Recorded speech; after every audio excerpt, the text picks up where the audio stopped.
Okay, in this video we're going to answer the big question, have Gran Turismo 7 physics improved or got worse? I don't have an agenda here, I'm just going to let you know honestly what's going on. We're going to do that I think in the best possible way, which is to go through some of these licenses, and we're going to be driving a variety of cars. I'm going to be doing it on the Logitech G Pro, so I'm also going to be talking about force feedback as well. By the way, this video is sponsored by GT Omega, more on that later. I'm in the GT Omega Prime, it's just like a rock solid rig. Exactly the thing I want to be in to do this testing. Right, we're going to start off here then in the Aston Martin DB11. And first of all, I just want to let you know what's going on my wheel. So I have a dash here that shows me my live torque. The wheel is set to a max of 8 Newton meters. Let's see what happens if we go off-road. Yeah, and it looked to peak at 7 there. So I think it is correct. The Logitech is now sort of unlocked. And the true force feels different. The true force feels more refined. It's not rattling as much. Okay. Let's actually try and do the license test here. Obviously driving a lot of road cars. Going to go get a track limit there. Driving a lot of road cars that naturally have less grip than the GT cars I'm used to driving. So if you don't know who I am, I do a lot of Gran Turismo racing, top split in GT Sport and GT7 in the dailies.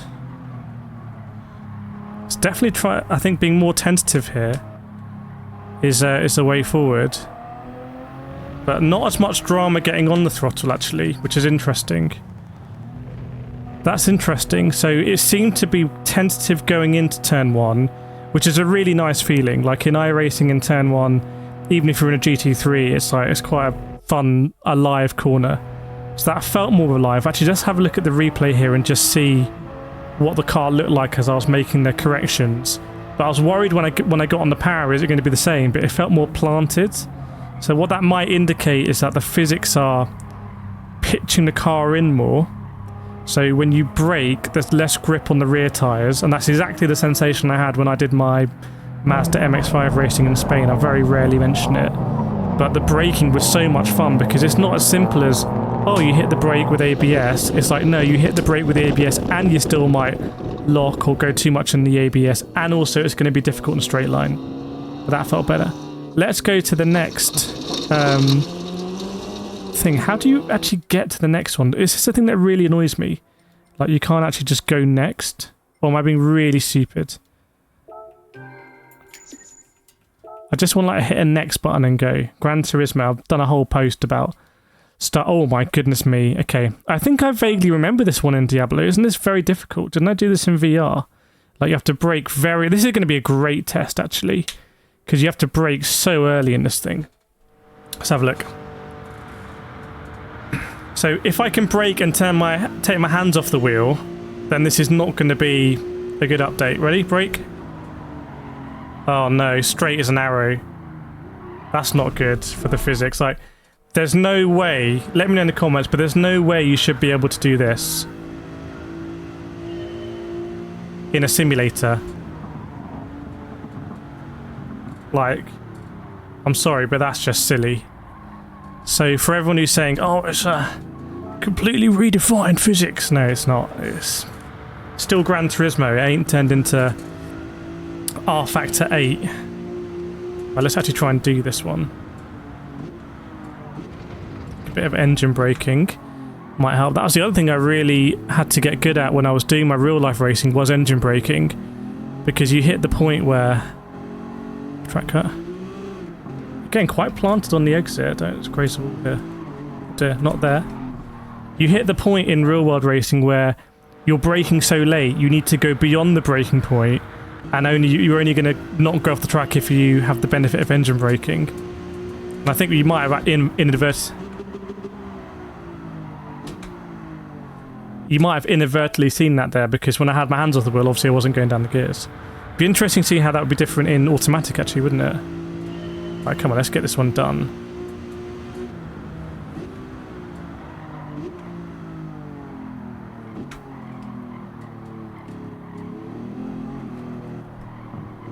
Just teasing it a little bit.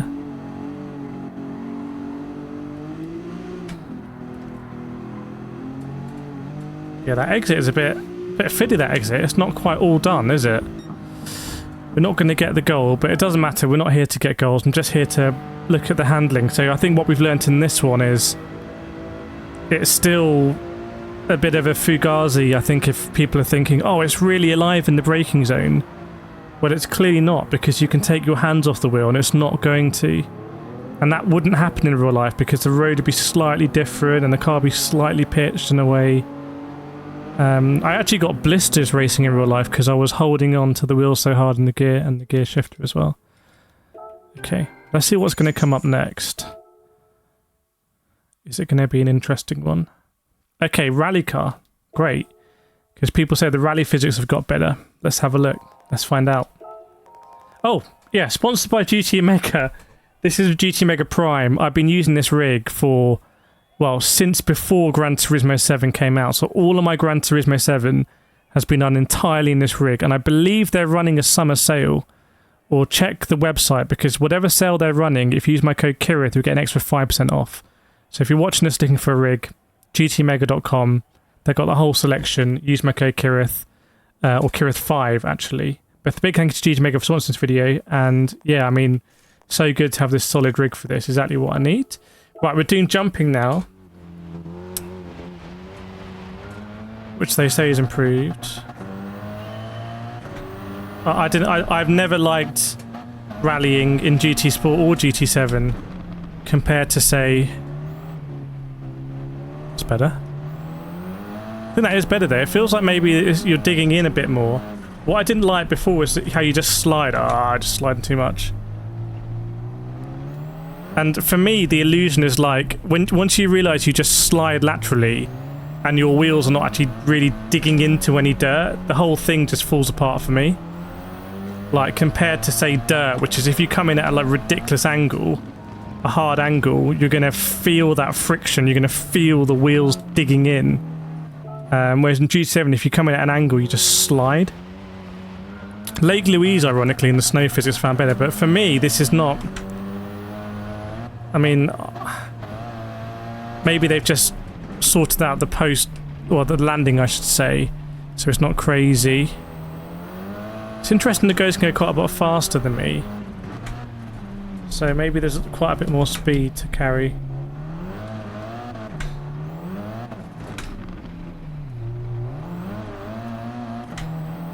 So I'm not an expert in rally by any means. If you remember my GT Sport,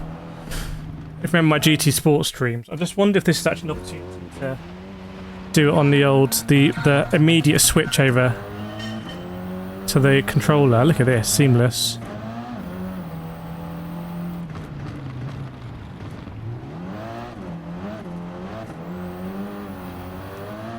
Feels a lot easier on a controller, I have to say.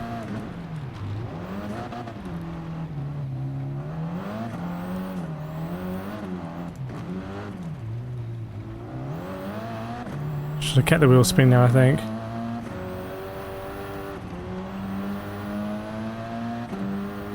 It's going to be a long way off, but we're going to do it.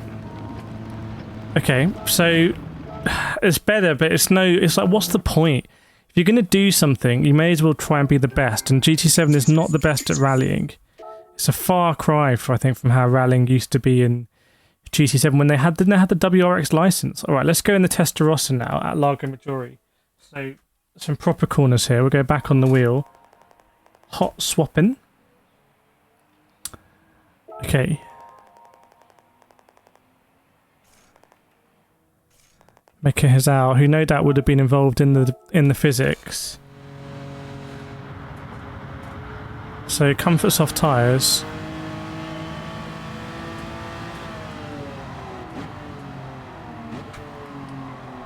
Again, the true force is... I would say here the true force is more muted. Like, it doesn't rattle as much, but I didn't like it when it was overpowered. I like just having the true force just giving me that sensation of better detail in the background. So that's interesting there, because obviously one comfort soft is an old Ferrari, but maybe this is going to be a good example of trail braking.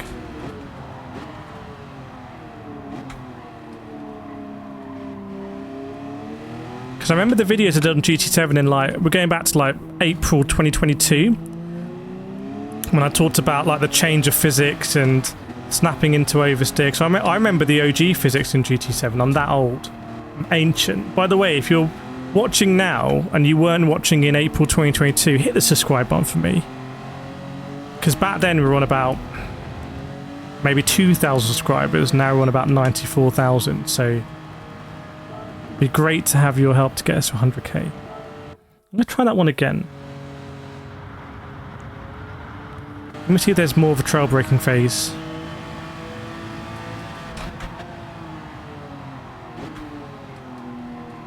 I think there is a bit more of a benefit of trail braking, and that's similar to what I had in real life again. Like, you can't, especially when I was driving the Ferrari GT3, like, you have to slow down, and then only then will you be able to release the brake and turn the wheel. Like, you can't save it. GT7 was quite a forgiving sim, where you can just turn in without really having to trail brake. So they might have just tweaked that.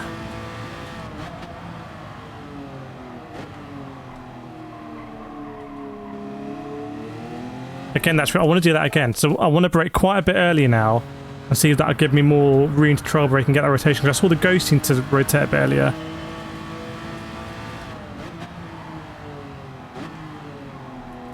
Oh yeah, there we go. That's a nice bit of trail.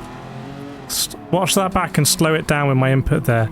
You'll see exactly as the brake comes off and I've got the wheel turned, we get that rotation.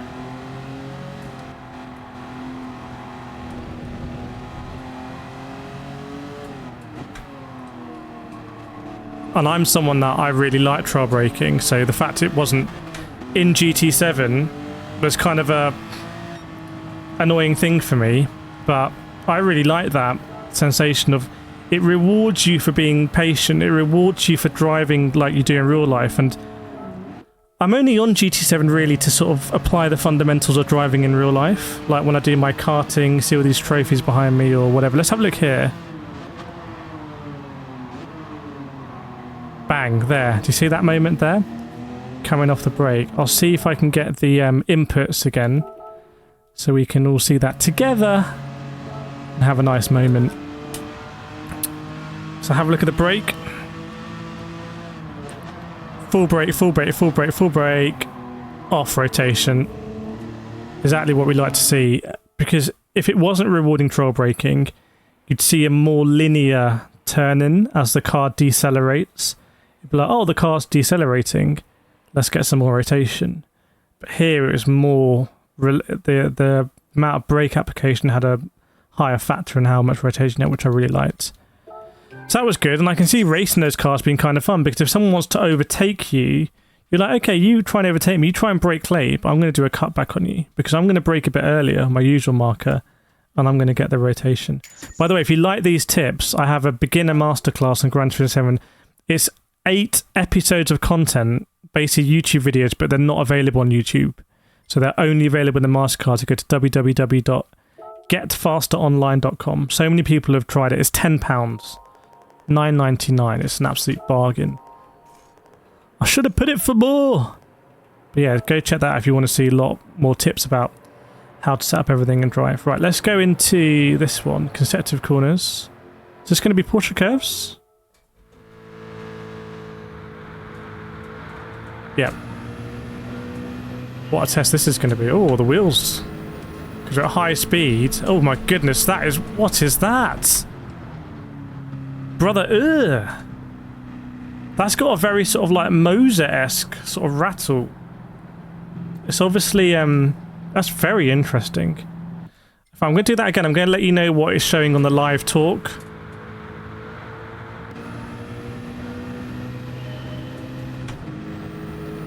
It's about 6. Yeah, oh my goodness, 6 on the live talk there. So I'm having 6 Newton meters going down the straight. That's really bad. It shouldn't be that bad. I don't think I'm running a dampener, so it's not dampened, but like that's not right. Anyway, let's try and do the corner.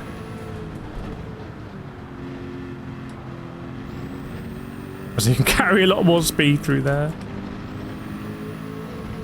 Oh, that was close. I mean, this feels very nice, I have to say. In a sort of like, don't kill me, but in a sort of like arcadey sense. Like, if I did that in iRacing, I'd be dead. And I have been. If anyone's watching who's on iRacing, you know what it's like to be in the wall there. We'll do that again, try and carry more speed through. But, to be honest, this doesn't feel that much different to old physics here. So there's nothing, apart from the force feedback has taken a step backwards. So this is a worse experience than I believe that we had previously. Just a little lift here, maybe? Go on, son. I was so close to the wall here last time! Well, how good a license test, by the way. Well, that felt very rewarding to tip it in, but I think... stop! Wheel, stop it! No! Massively compromised. I didn't lift enough early there. I've made a whole mess of this. My dreams are going to Le Mans up scuppered. I'm going to run wide here. Oh, no, we won't. Okay. Wonder if we get... If that gets gold, that should not get gold. That was a terrible run through. That was so bad. But we move on. Okay. Force feedback there with some issues, which doesn't bode well if you're doing a fast race at Monza or something. And the car's bottoming out, which is what it sounded like, and it was sending big jolts through. You wouldn't be able to do that in real life drive like that. Oh, this is Laguna Seca. Isn't this a really difficult one? Isn't this a super difficult one at Laguna Seca that I've done a whole guide on? Can't remember. There was a Viper at Laguna Seca. It's a video on YouTube. Right, let's see what the physics are like here. Here we go. Hope you enjoyed this video, by the way. If you haven't hit the like button yet, you've got to smash it now. Oh, it's a corkscrew. Okay. So... Great. Amazing. Fantastic. It's not a revolution in the physics, I would say.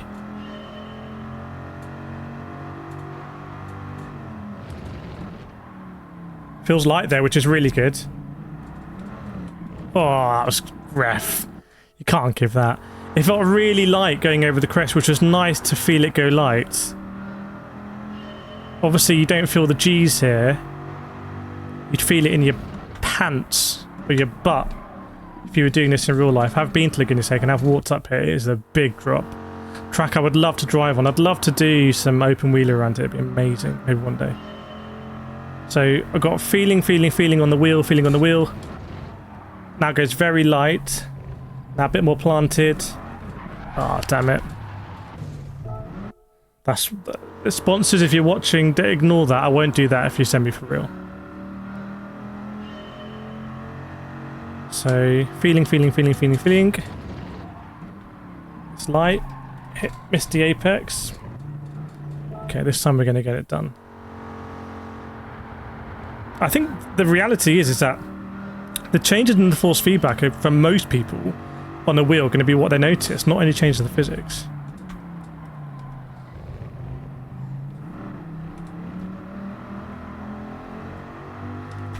Two lines through here. That's interesting. I normally like to keep it narrow there, but it felt like there was quite a bit of inertia. It's another gold. I mean... It's not... for me, it's not a game changer. And I don't think it's massively different in the braking. Maybe it's more of a per car setting. Maybe it's something that the setup of the cars is more... Because I know people have been really disappointed about their car setups now make no sense. So maybe it's more of a setup thing. Okay, this is going to be our first one in the wet, which is good. Let's have a look in the wet. Putting the car straight, it says. Now, they did say they were going to make it less grippy online. Oh, we're just taking the alternate circuit. We're on we're on dry tyres here, so it's a little bit of a weird concept.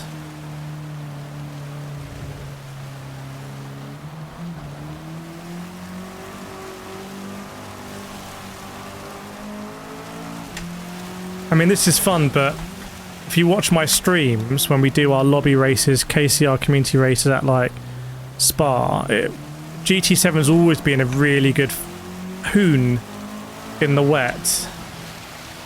We'll try again and I'll let you know what I'm thinking here, but... Rain royalty, thank you very much. Because I shouldn't be able to go on the dry line, but I can't even really see a rubbered line. It's ironic because this is the track where they released all those pictures, I remember, in 2021, was it? About the new system. Trying to think what I would do here in the wet in real life, like to avoid, so obviously I do a lot of karting in the wet, like a lot. I've been rained on a lot. Oh goodness. Imagine just 360ing it. So that's good to know that it did spin out there. I was just a bit lazy on the throttle. No TCI, I believe. So brake in a straight line.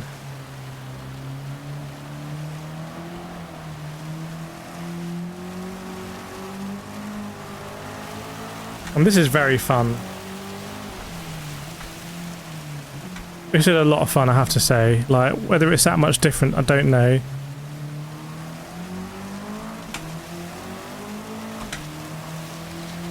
We'll get that. Oh no, we won't. Sorry, my bad. It doesn't matter. But that's fun. I'm not sure it's that much different, and there's not enough here. Like, you need to go into Spa, like, into Lake Coombe, like, in sort of drying conditions and see if the wet line is going to be better than the dry line, because in GT7 it wasn't really the case as much as something like iRacing, where it is. Okay, so we've got 3 more to do. Let's have a look how these are going to let us know about the handling. Tricky corners, we'll see about that. We'll be the judge. Okay, so in the Supra, car that I have driven in real life actually, and a racetrack. A lot of fun driving the Supra, I have to say.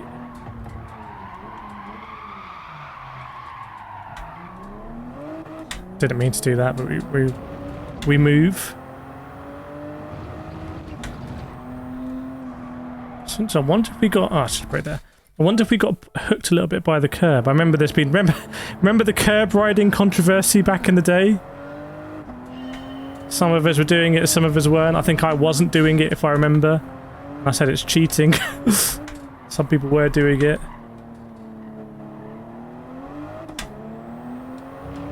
This is a really fun car to drive. I did do a comparison video when I came back from America and I've been driving this on the channel, like, is Gran Turismo, is it like real life? And I remember in that video it was like, no, real life is a lot better. But this feels more fun than I remember when I drove this car for that video in GT7. It doesn't necessarily feel like a real thing.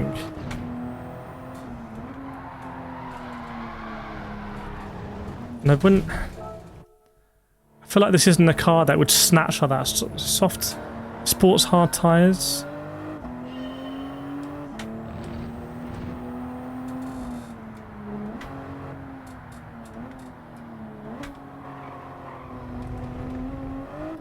Over the sausage. Ah, look how much he opens up that. Fair play.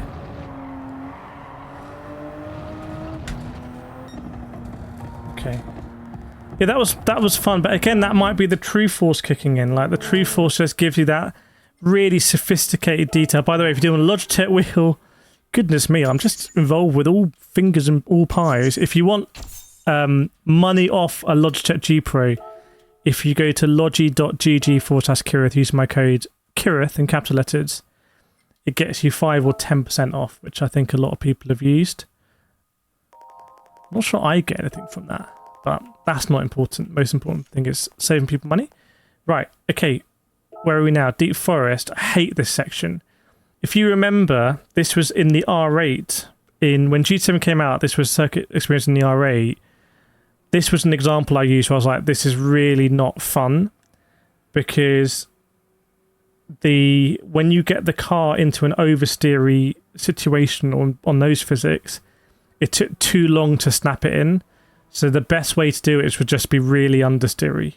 And then I was like, oh, understeery cars are naturally faster in Gran Turismo 7 because you're not worried about going into an oversteer moment. It's going to take a long time to gather back in. So this was a pretty important video I did over 2 years ago. Anyway, let's see what's like it's going to be in the Megane.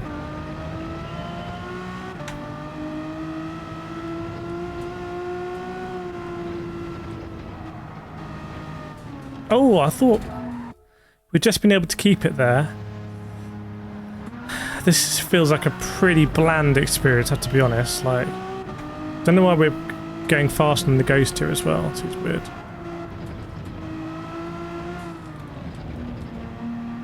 Let's just absolutely bomb it into this hole, I think. It's funny, this feels like such a... Apart from that, really, such a dead experience. Like, there's no slip going on at all.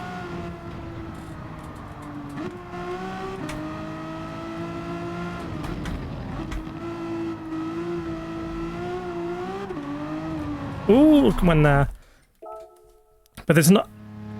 Otherwise, it doesn't feel very alive. It's the complete opposite of what I just said the R8 was in the old physics. Like, this in the R8, you were on absolute eggshells here. But in the Megane, which is naturally, by the way, a more understeer car anyway.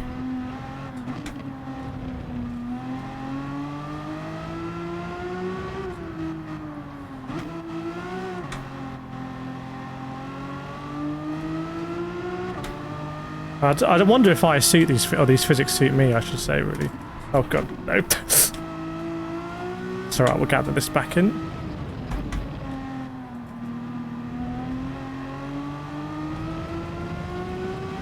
Because the less drama you have driving, I think it rewards you. So, but again, I just think to come out, you saw my honest reactions in the video I did at like 7 AM when this patch came out, and I was like, doesn't feel like a game changer. And I still don't think it is. Like, there's nothing in this video that's made me feel, oh, it was a game changer, apart from maybe in the Testarossa with the trail braking. But that might be something at the esports level you exploit.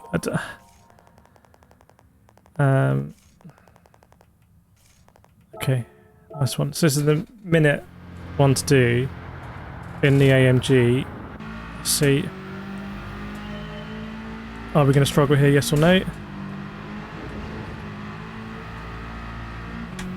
Force feedback feels pretty good and refined. Get really nice vibrations as you go over the curbs. Really, really, really nice. No drama there getting on the power. Oh, okay. Now, I've ridden that curb. If you see my Nürburgring guide to get the 6 million credits, or 20 million credits, whatever it is, I've hit that curb a lot of times, and I've never been pulled off like that, so that's a big change, actually. And again, that to me feels like a setup thing with suspension and like this, how stiff it is and whatnot. And that's probably why we're seeing so many glitches. People have worked out that it hasn't been tested properly in all situations. I wonder if there's not much more to this inverted commas physics update, to differences in how the suspension settings are relayed. And so, for example, the cars might naturally pitch a bit more to the front, which loosens the rear a bit and enables you to do more trail braking. I've done a lot of setup in my time with I just missed it, with Nathan Maximum, who's Kireth esports driver. Now he's racing Prodigy. He's off in America racing Radicals. And we've spoken on the channel at length. You'll have seen it about the car. I actually want to have a look here at the way the car pitches. In fact, I want to do it with the controllers so we can see. So let's have a look here at the suspension as we go over the curve. Should we go this way? Nope.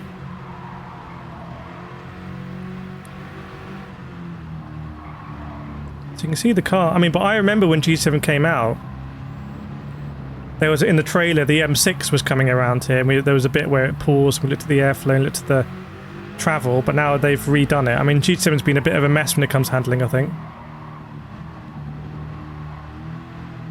But it looks fairly realistic.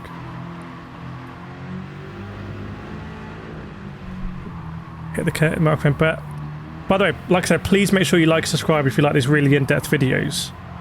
But my assessment is, it's different, but it hasn't changed G7 massively, as you might expect, because there's no other game apart from Forza probably, that comes with as many different cars as Gran Turismo 7. It's not like iRacing, where they can test each car one by one. It's not like ACC that has basically a GT3, GT2 pack. It's not like F1 that has just F1 cars. Gran Turismo have so many different cars, and they add silly cars like the ambulances and the Alphard and what like that. The physics has to work across them, and therefore you're not going to have, I don't think, the best like GT3 simulator. I've always said that. So yeah, it's not a game changer for me, but I think it's more refined. I really want to hear from you though. Let me know your thoughts in the comments. And I just want to say that I haven't noticed any issues with my Logitech G Pro apart from in that Nissan at Le Mans. But the force feedback is definitely here for me, and it's definitely stronger. So interested to know if anyone's had issues with force feedback. But thanks so much, everyone. And I'll see you next time.